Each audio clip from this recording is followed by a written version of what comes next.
আসসালামু আলাইকুম ভিউয়ার্স, এই যে দেখেন একজোড়া ময়না আছে, বাচ্চা, চিচি বাচ্চা। কারো যদি সেটা লাগে ইনশাল্লাহ নিতে পারেন। এবং ছোট বাচ্চা এগুলো এসে টেম করা যাইব, এসে আবার কথাও শিখানো যাইব।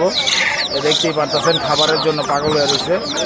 এই ময়না বাচ্চাগুলো যদি এসে কোনো ভাই যদি নিতে চান ৬,০০০ টাকা করে পিস, যেটাই লাগে দেওয়া যাবে ইনশাল্লাহ। ডিসক্রিপশনে নাম্বার দেওয়া আছে, যোগাযোগ করবেন। যদি কারো পছন্দ হয় অবশ্যই যোগাযোগ করতে পারেন। মাত্র ৬,০০০ টাকা করে পিস ময়নার বাচ্চা। দেখতেই পারতেছেন খাবারের জন্য কিরকম করতেছে।